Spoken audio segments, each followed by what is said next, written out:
Welcome to Janken's Guard on Risk, the YouTube channel dedicated to the theory and practice of risk management. In this video, I'm going to point to some simple but very effective techniques for achieving a self-balancing risk model.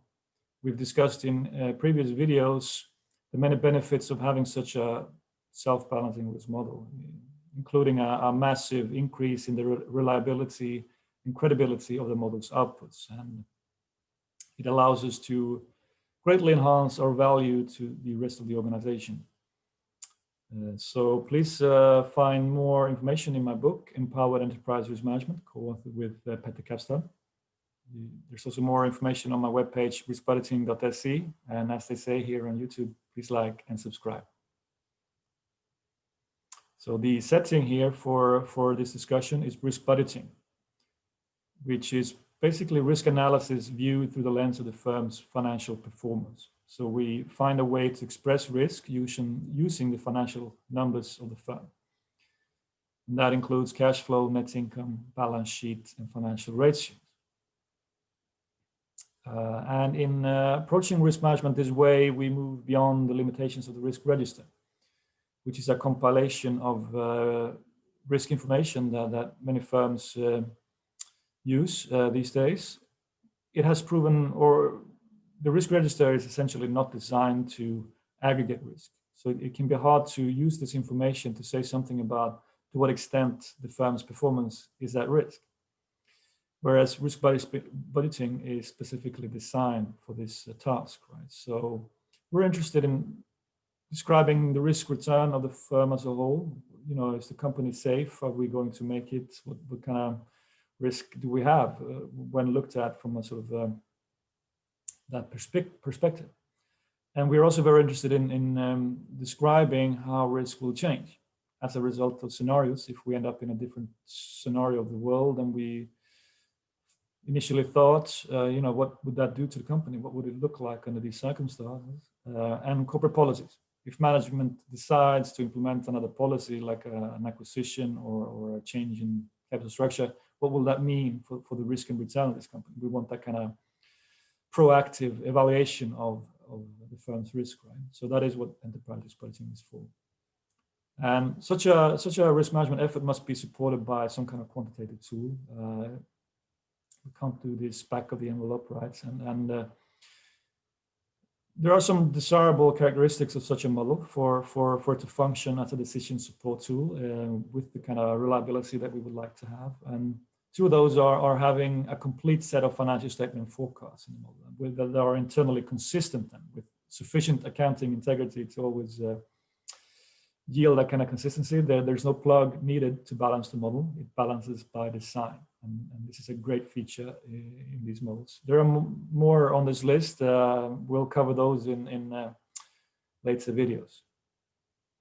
All right, so to get the kind of accounting integrity that we have in mind here, we actually benefit from setting up a chart of accounts, if you will. So we think about what kind of lines we'd like to have in the model. I mean, this is on a need basis. We include those lines that we think, you know, make sense for this model to yield the kind of insights that we would like to have, right? So we have revenue, expenses, assets, liabilities, equity, and some lines in the cash flow statements. So for example, in the equity, we have three equity accounts here: share capital, additional paid-in capital, and retained earnings. I mean, we can easily add more and add complexity, but it's usually a good practice to have some kind of chart of accounts approach to this. And why not use the firm's own actual financial statements as they look or appear in the financial reports? I mean, there's no real reason why you shouldn't mimic that in your model. So that is a great chart of accounts, by the way. So once you have it, you set it up as a set of interrelated then financial statements in your model. So here, for example, you have the share capital, additional paid-in capital, and retained earnings that we just looked at. So this is the chart of accounts in action, so to speak. And we would like this model to always self-balance, right? And this feature has to do with transaction and accounting events that take place in the forecast that we anticipate when those are accurately incorporated in the balance sheet, reflecting actual accounting principles, then that's when the model self-balances. So it will never need any plug or similar to force it to balance. Transaction events are things like revenue and costs. Receivables and payables are revenue and costs that are already in the balance sheet and are due for payment shortly, right? Borrowing, dividend payments, that kind of financial transaction is definitely cash effective. So we're essentially talking about cash effective items where money is somehow changing hands or that sort of thing. Whereas accounting events, the other type of events that we have in this kind of model, they are non-cash effective. They are accounting, they only exist on paper, but can nonetheless be very important for determining, how corporate financials look in different scenarios. So we have things like depreciation, amortization, and impairments, and lots of others. But these are, of course, then related to accounting as opposed to cash effective events. So I'm going to propose here using schedulers to get these events to appear in the right quarter of your model, in the right year in the quarter, and by the right amount. We want these events to sort of happen in the model in the way we have intended to, and schedulers are great for that. We incorporate these events into the balance sheet using what I will refer to as balancing lines. So it's a way to just absorb all these events and have the balance sheet return, some outgoing values that are consistent with the accounting principles. So here's an example of a scheduler. We have 200 million in dividend payments, or we expect to pay a dividend 200 million in the second quarter of 2000, or in this year, whatever it is. Right. So we want that to appear then, obviously, in this year, in the quarter that we have intended. And so it does. And the reason is that we have set it up to do so using an if statement.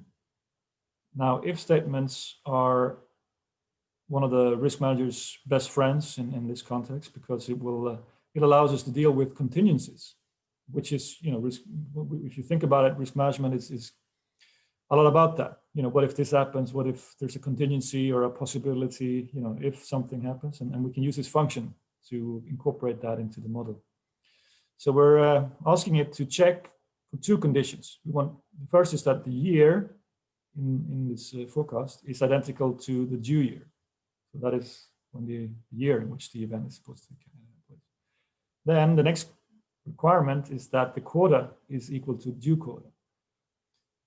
So here it is in the second quarter, it matches with this one. So both conditions are met. This is why we see a number here in this quarter.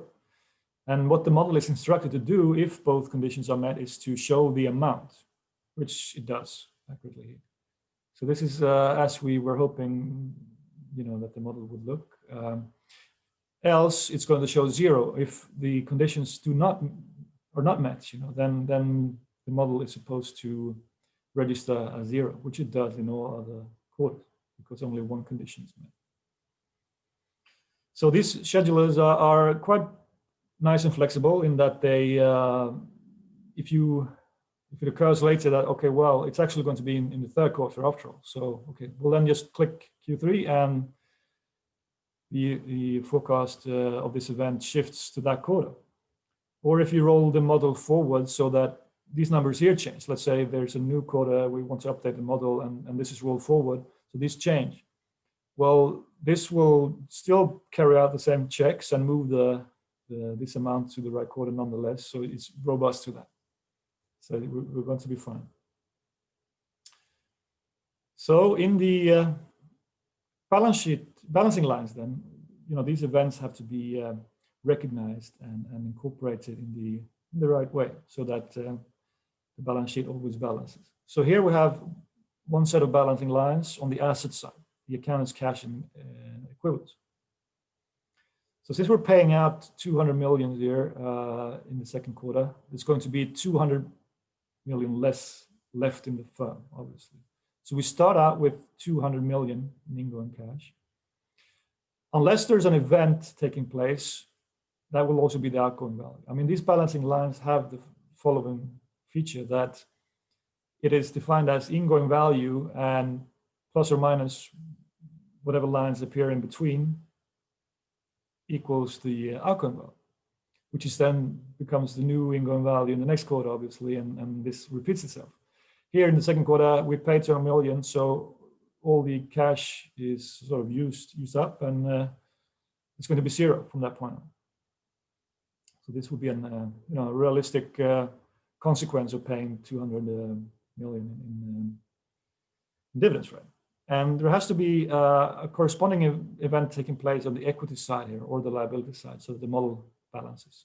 And the appropriate account in this case is retained earnings, because we know from how things work that retained earnings is defined as net income or accumulated net income less accumulated dividends paid, essentially.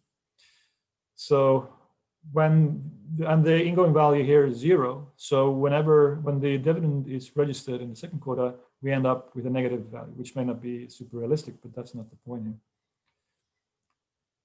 Sending this value into here as the starting value for that quarter, and then there are no further events, so it remains on this level. So this is a general feature of these balancing lines. This is how you make the model balance always. So there's a corresponding, it has to be registered on the asset side and the asset and liability side as well for this to work.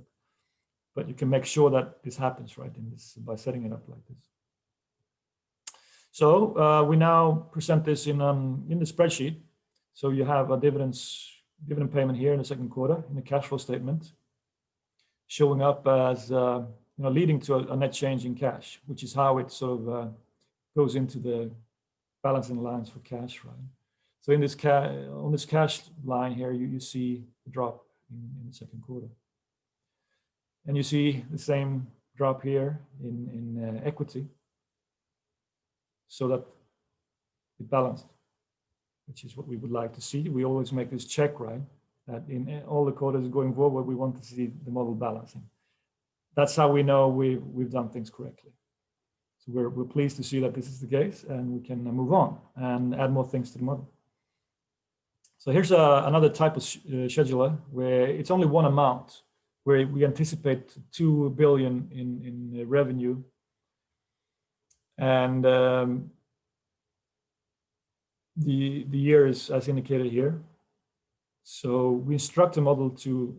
There's no quarterly effects at this point. We can incorporate that also if we want, but without any quarterly patterns, it's just going to be revenue divided by 4, right? So again, if statement comes to the rescue here, if the year is coinciding with the indicated year,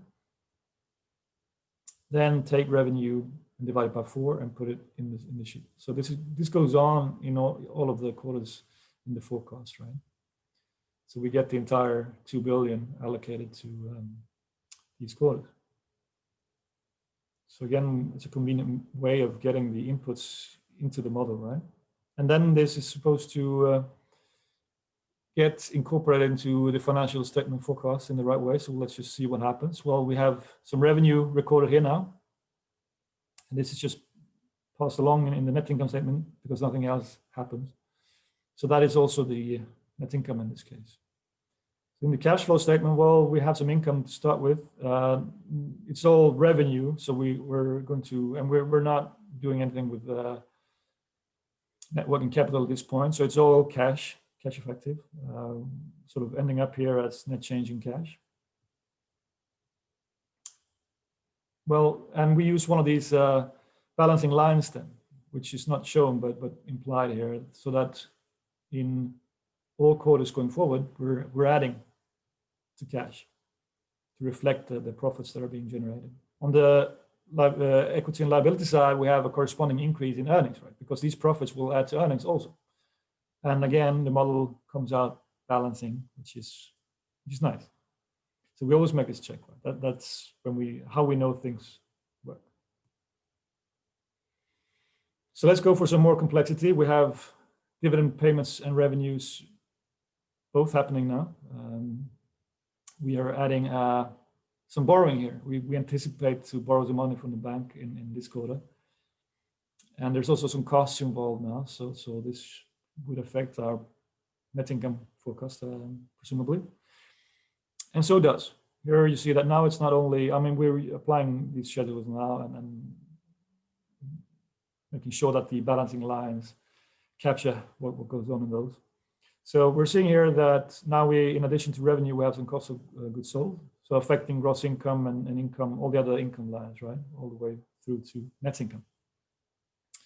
So income is less here to begin with. It's still cash effective because we're ignoring working capital.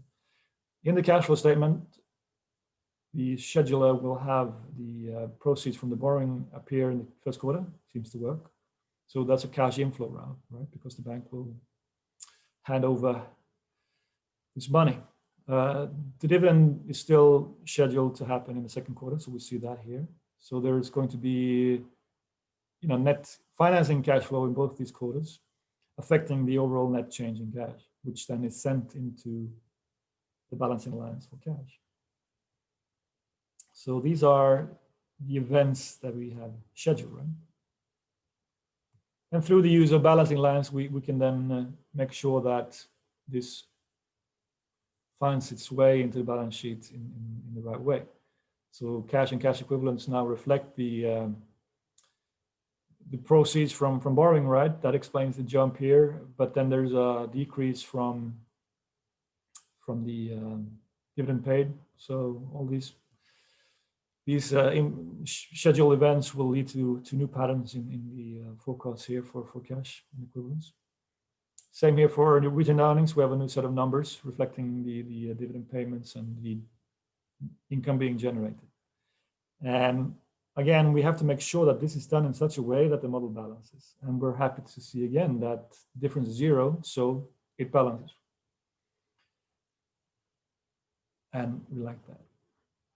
Now, maybe this seems trivial to some of you, that you know that this is how it works, and I understand that. The point here is that we have to apply this principle or these techniques always, because soon enough the complexity will be quite substantial if we keep doing this and we keep adding realism. And pretty soon this approach is what saves you, essentially. That you insist on the fact that the model will reconcile by itself. It's designed to do so.